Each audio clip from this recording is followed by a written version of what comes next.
All right, we did Rusty Cage for fun. It was just for fun. Wow, it came out killer. I decided to throw some bass wire into there and rearrange things a little bit, and it was a cool song. And then Kim got involved, Kim Fail, and then all these other people started to get involved, and we started talking. And then, once all these people start getting involved, all of a sudden you have a dude on this shoulder and a dude on this shoulder. It's like, do it, don't do it, do it, don't do it. And if you do it, man, you better deliver because there's going to be, I'm a Chris Cornell freak, just like you are. You better meet a standard and you better exceed that standard.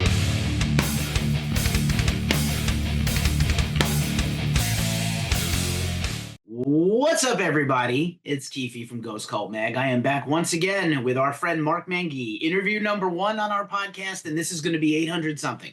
So, how are you doing? Hey, man, thank you. I appreciate you. Yeah, man. 7, 8 years later, we're and 13 years as a brand, we're still doing the damn thing. I am so excited to talk to you today about the King Ultramega project.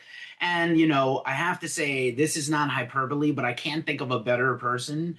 You may disagree. I can't think of a better person to help steward this kind of project, and I don't think it could work at many other labels rather than Reigning Phoenix Music. Yeah, if you would have asked me when we first did Rusty Cage back in 2020, Billy, William, Charlie, and myself, if we would be here talking about a Chris Cornell project, I'd probably laugh a lot. Kind of like Metal Allegiance, man, shit just fucking happened. It wasn't planned, here we are, bass in hand. I'm in my studio right now. That's why, Curtis is on me all day today, and I feel bad. My publicist, I was like, dude, I'm sorry. I've been fucking rehearsing, recording off of King Ultramega. And like I was telling you earlier, man, I don't know what I got myself into, but I've never been more neurotic in my life about recording music because I'm driving myself fucking crazy, man. I'm literally driving myself nuts. Yeah, I don't think of you as a perfectionist, but I understand about holding yourself to a standard when it's something like this, and covers are nothing new to you, but it is a fantastic project. This is weird. I don't miss the plague, but I miss like all the cool bedroom creativity, covers, jams, live streams. I kind of miss that a little. And that's I know people. and that's and that's the thing with this, and I'm going to digress for a minute, but what I'm about to say will circle back into this. We'll kind of lead into it. With Metal Allegiance, I wrote and recorded 2 full-length records, music, producing, lyrics, arranging all those vocalists. That was a lot of work, but there was no standard. There was no me judging it against something else. It was, I'm going to try to do the best I can with Alex, Mike, and Dave. The music, a lot of my riffs and song ideas and lyrics were in there. It was a free-for-all, if you will, but there was still not that we got to meet this benchmark. We have to write a record that is as good as this record or Testament or whatever it is, that was never in anyone's head, especially mine. Now with this, it's like, all right, we did Rusty Cage for fun. It was just for fun. Wow, it came out fucking killer. I decided to throw some bass wire into there and rearrange things a little bit, and it was a cool fucking song. And then Kim got involved, Kim Fail. And then all these other people started to get involved, and we started talking. And then, I was talking to my friends in the State of Love and Trust podcast, who's, they're based out on the West Coast. I was telling them, once all these people start getting involved, all of a sudden you have a dude on this shoulder and a dude on this shoulder. It's like, do it, don't do it, do it, don't do it. And if you fucking do it, man, you better fucking deliver because there's going to be, I'm a Chris Cornell freak, just like you are. You better meet a standard and you better exceed that standard, and that's what's going on in my head is everything I do. If you listen to Rusty Cage, that kind of is what it is. But then you get to be yourself, the instrumental with Joe and Kenny. That was a completely out of left field, reimagined. All right, let's do this. This is not, it's a cover, but it's not a cover. It's a completely reimagined song. And then, Say Hello to Heaven. It's a cover, but it's not a cover. It went to a kind of like a soul blues thing, which, again, I'm not just a metal dude, a Metal Allegiance. I love, I'm a big Motown, Stevie Wonder, Temptations, Bill Withers. If you listen to the bass line and Say Hello to Heaven and you listen to Bill Withers songs, you could totally hear where I'm coming from in that rendition of that. So again, yes, they're covers to to make them the way they are and to produce them the way they are, and then to get the likes of Joe and Richie and Kenny and whatnot. It's a lot of work, and it's you have to meet that level of a Chris Cornell expectation, because again, I've heard a lot of Cornell shit that's just not good, and you're like, why would you go there? It's kind of like, you know, when you cover Hendrix or Zeppelin, it's just like there's certain things you just don't fucking touch, right? And Cornell's one of those guys. You don't hear a lot. What you do hear, some of it's really good. Some of it is just, you know, garage bands, which is cool. But to record it and put it out there for public consumption, it's again, I'm becoming neurotic with this shit. Well, be kind to yourself, because so far y'all have knocked it out of the goddamn park. And I think similarly, Satch and Cotton make everything they do theirs a little bit whenever they do covers. You know, obviously Joe, man, like whatever he touches guitar, it's a hit, even if he's doing, you know, homage to something. And I thought the Be Yourself approach was super cool. I love that it's like, you know, such a cool instrumental take on it and beautiful lyrical playing all the way through. And then, yeah, like Richie, the curse for Richie is that he did that one cover live. And I'm sure that people have not stopped bugging him about it because he sounded so good and easily did it, because Cornell is not easy to recreate. Even years before that, you know, I was skeptical on asking Richie to do this. I was very skeptical because I've known Richie a long time, a really long time. And we've had, you know, and I'm going back 20, 15 years, a long time ago, where we'd have dinner together or we'd be hanging out. And I go, man, you fucking you need to sing Cornell, man. Richie does Chris. And he would always, not that he didn't like that, is even to Richie, it's like, man, you just don't go there, you know? And I was shocked. And that cover he did at that, I know the song you're talking about, he did that with Portnoy. Mike was on drums for that. And I remember after that gig, when I saw it online, I texted Mike, how the fuck did you get him to do that? Because he was always skeptical about doing it. And it was a charity. It was, I believe it was a Tony McAlpine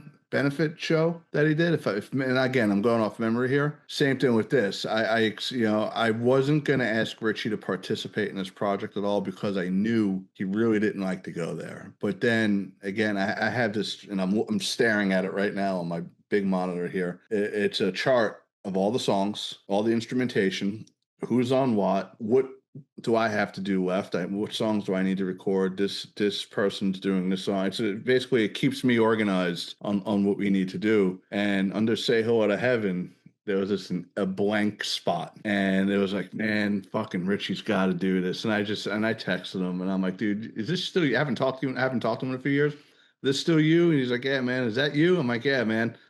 He called me, I told him, and the song was done 3 days later. And that's really how fast it came. And that was in July. In July, we did this. And then once we got it back, it was like, this has got to come out now. It wasn't supposed to come out this month, in the month of August, that song. And I rushed it. I pushed it through because I couldn't hold this particular song back. I needed people to hear it. I'm super proud of it.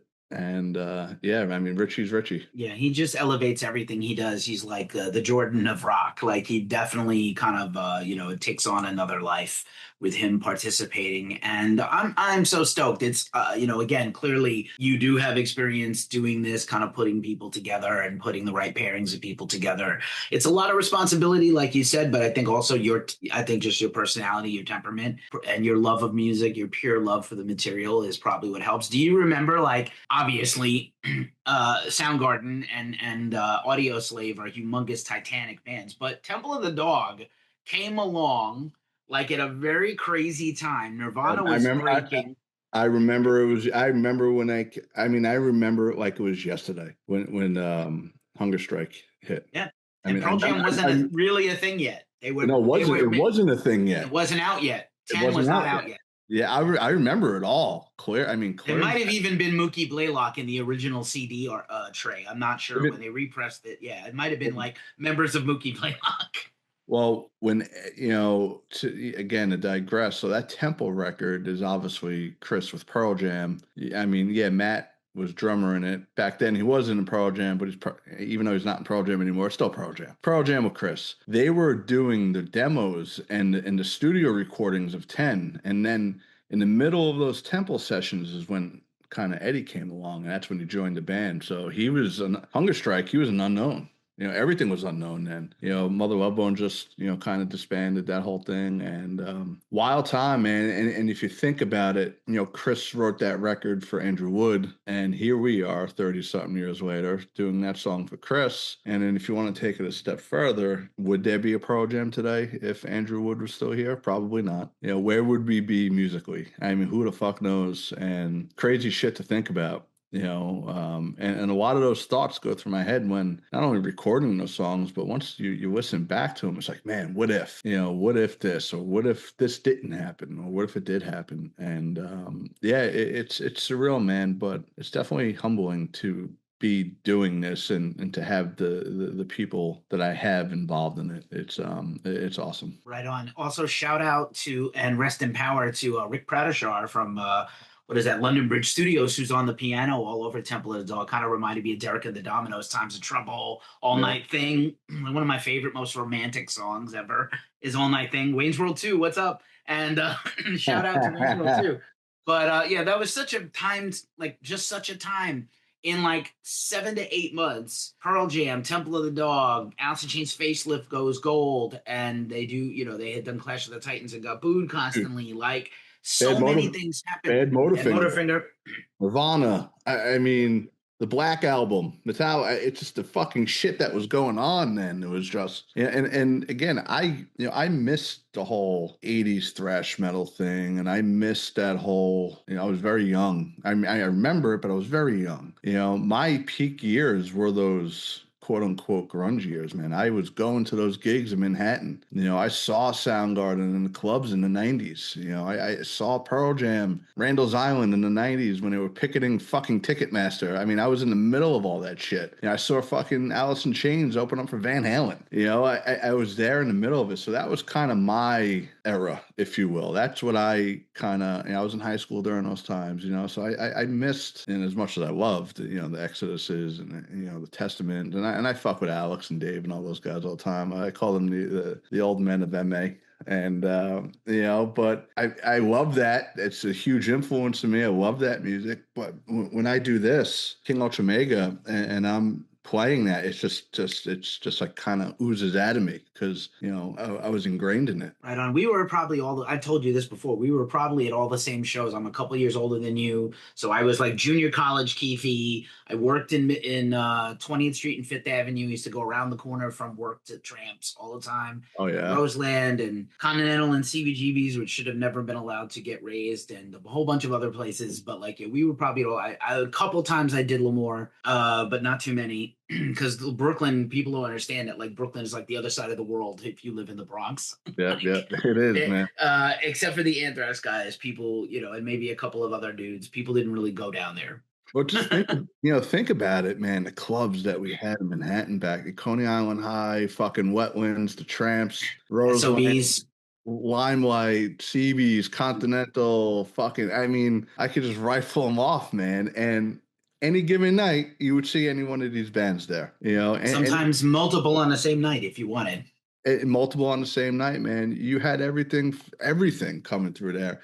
And not only that, man, with the whole grunge thing, but you had, like Biohazard was coming through, Life of Agony was coming through, Typo just formed in that early night, I mean, so you had those New York, Brooklyn, those New York bands coming through that whole wave as well, man. And it was just, I mean, the '90s in the live music scene was vibrant, man. And the Lollapaloozas, all the Lollapaloozas that came through, the festivals, all that shit. I was talking to a buddy of mine the other day. One of the best shows still to this day I've seen was Wu-Tang Clan and Rage Against the Machine together.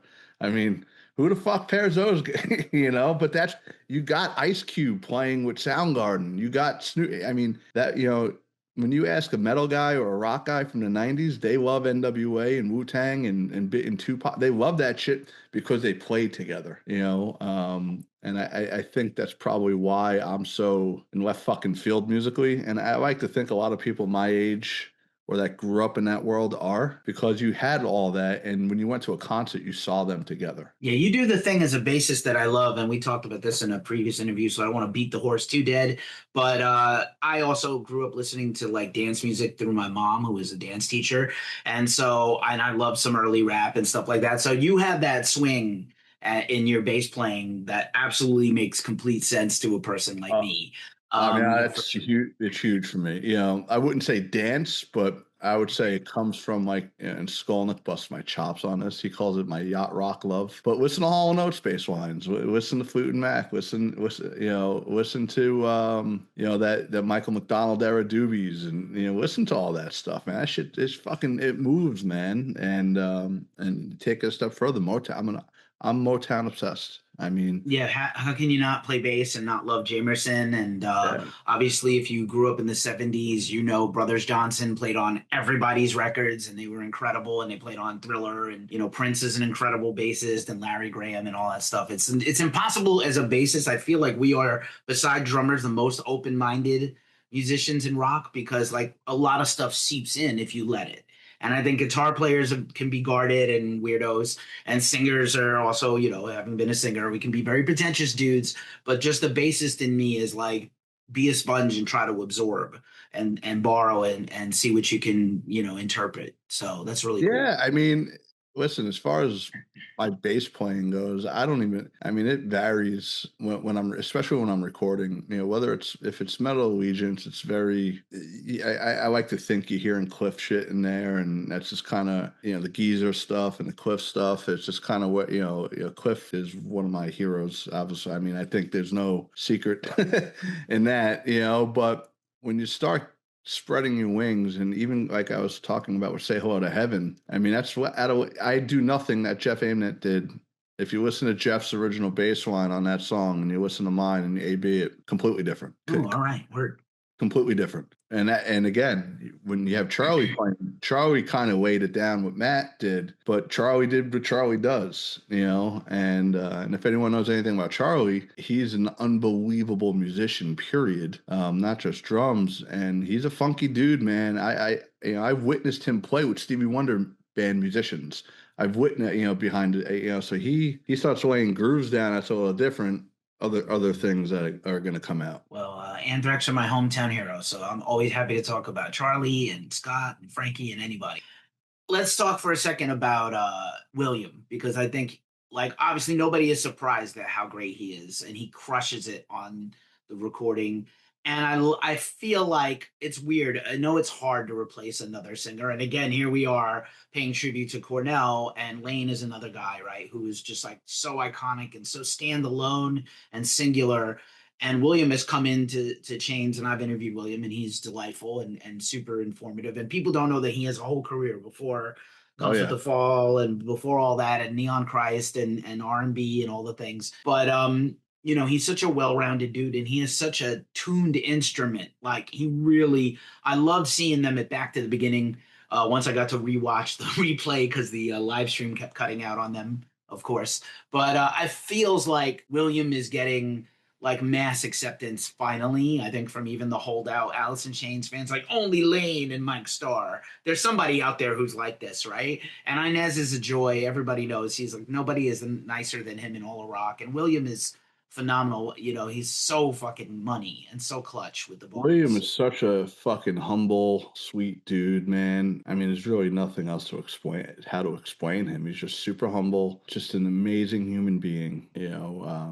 I speaking of which, in the '90s, I saw those bands, Come As You Fall, and I want to say it was Tramps. So one of those, it was either the Wetlands or Tramps. It was one of those two. And I told them that. I was like, I saw you before, way before the Alice thing, And then I saw him at Bowery Ballroom. He was in Jerry Cantrell's solo band, pre-Alice in Chains. And his band opened up for Jerry, and then he sang a few tunes with Jerry at the Bowery. But yeah, he's just a great guy. I mean, I've never heard a single person speak negative about him. And to your point, I think Alice fans now, again, Wayne passed in 2004, 3, 2, 1, somewhere. I forgot. I don't know the year. Early 2000s. I mean, listen, we're in 2025 now. People want to hear that music. And, same thing with Soundgarden. I don't know. Everyone keeps asking me, what are they doing for the Rock and Roll Hall of Fame? Who's doing this? Everyone thinks I know something. I know absolutely shit. Start there. Number one, here's what I do know, though. I miss Chris. I miss his songs. I miss his music. And if I have the opportunity to put out a collection of his music and it raises money for a great cause, I'm all in, man. And same thing with Alice. If William has the opportunity to be in Alice in Chains, you be in fucking Alice in Chains, man. You know, STP's trying, you know, they have their new singer, you know. Yeah, he's Jeff is great, by the way. People should, if they And haven't checked out their stuff with Jeff, Jeff is what people don't understand is, you know, with Alice, you don't think Jerry, you know, when Wayne passed, yeah, they were disbanded for a while, but there comes a point in time you're like, am I not supposed to play my music ever again? You know, it's the same thing with STP, and I don't know what Soundgarden's gonna do. But you know, hopefully I could fill a gap.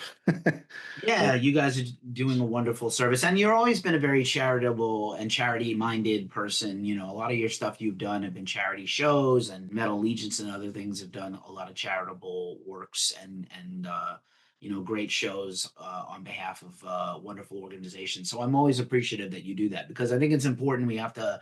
I think we've seen kind of like with Fire Aid earlier this year, even though it wasn't so rock focused, it was nice to see everybody come together for a good cause. And obviously, we got a little more Nirvana that way too. Yeah, yeah. Um, Yep. that was pretty fun. Yeah, I mean, listen, you know, with Music Cares, you know, for those that are not familiar with Music Cares, you probably heard of it, but don't really know what it is. Essentially, you know, they help folks in the music business. So roadies, road crew, stage managers, guitar technicians, to truck drivers, to lighting engineers, to musicians, to whomever can prove they worked in the business for however long and they're on hard times, they need financial help, they need to go to rehab, they're having some issues that they need help with, whether it's, you know, mental awareness, you know, they're there to provide and to fund that for them. And I've had a lot of friends over the years that unfortunately passed away on drug overdoses or mental stuff, and a lot of friends that are not doing so well. And you know, for me, and I've had personal experience with it, you know, and if I could help that, I would do anything I can. And that's just kind of where I'm at with this. And, you know, it's, you know, I just hope that people know that there is help. And I hope that, you know, anyone in this business knows they're truly not alone. You know, and anyone that knows me knows they could pick up the phone. You know, I'd be there in a minute. And yeah, man, it's important to me. Same, same. I heard a really great quote this year. I keep regurgitating. Harley Flanagan is just like, hold on a little bit longer. If you're Yeah, feeling really low and bad, just hang on an extra day and ask someone to help you. And that little bit will get you to the other side of whatever you're going through. And I thought that was really brilliant of him to that's put it awesome. in that. I haven't heard that. That's cool, Yeah, man. it's it. Go see the Wired for Chaos documentary is extremely great and strong, and I was really happy about it. It came out great. I'm happy for him. He's doing his thing. Just before we go, I don't want to be all gloom and doom, but you know, we did just lose a giant of New York music from another hometown guy for Yeah. me, Ace from Kiss. Man, what a brutal and sad thing to have happen. But I wanted to know, you know, when I know you're a big fan, do you have a favorite Kiss record on a more positive thing or a favorite Ace moment that maybe sticks out to you? You know, I really didn't know. I didn't know Ace. I met him a few times. Yeah, no, I met him a handful of times. I didn't know. I can't say I knew him. But again, man, anyone who picks up an instrument and doesn't like Kiss, it's, you know, it's especially being from New York. I would say my one of my favorite Ace moments was, and I just saw Frankie posted about this the other day, whether early today or I just saw it on Frankie's feed. Bello. I was at the Yankee Stadium opening of the new Yankee Stadium with Frankie, Scott, Ace, and I believe it was Anton Fig on drums, and they played New York Groove at the new Yankee Stadium, and probably 30 people there, maybe that. And it was just cool, man, because here I am at that time. You know, I'm nobody. You know, I was on the business side at that point in time, working with Anthrax and doing things I did with them, and I'm a diehard Yankee fan. I mean, diehard, big time Yankee fan. And to be in a brand new Yankee Stadium before anyone and watching them play this song foot away from me was a pretty cool moment. And just seeing Ace up there ripping, and that's probably my favorite quote unquote Ace moment. But Yeah, 2025 has been rough, man. it's been super rough, dude. It, Like it's been so hard. I'm Brent. still not over Ozzy. I'm not done grieving Oz. I wasn't ready. I was never gonna be ready. I watched the documentary twice on Paramount Plus. I want to just like, I need a nap now because like it just hurts my heart. So much. Ozzy, Brent, Brent was a friend, and that Yep. fucking hit, man. Brian Wilson is one of my biggest heroes, especially on the bass playing and the production side of things. Pet Sounds is a top 10 record for me all time. I kept referring to like my family. I was like, not that I know, but like now I know why Brian Wilson went fucking crazy in the studio trying to perfect something. I get it. But just and I know I'm missing people, but it's just it's been a tough year, man. And and hopefully with Ace and Ozzy, people just remember. We were lucky. We were the lucky ones to get to see them and be there for that. And another in our bass fraternity, Sam Rivers of Limp Bizkit, who put down a generation of bass sounds, right? Really forward bass playing fingerstyle bass. I always talk about 5-string bassists and fingerstyle bassists. And I think Anthony Jackson just passed away. So we're just getting slaughtered. I know. It's so brutal. Yeah, I know. I saw Anthony play a few times in some of the jazz clubs in Manhattan. Yep. But yeah, like I said, man, it's just this is a fucking rough year, dude. Yeah. Well, gone from the Moody Blues, another one. John Lord, love the Moody Blues. My main word is, keep your heroes in your heart, keep your head up, keep pushing. I appreciate you and everything you're doing, and excited for more King Ultramega and all the other things you have going on. I'm sure I'll see you down the line in person, or like I said, perhaps at NAMM. But thank you for everything you do, Mark. This is amazing. Yeah, man, of course. And if you're out in Anaheim, come on out to the MA party, man. It'll be fun. Yeah, it is gonna be a fun one, I bet. Yep. I'll see you soon. All right, man. Thank you, bro. I appreciate you. Anytime, brother. See you soon. Bye. Bye.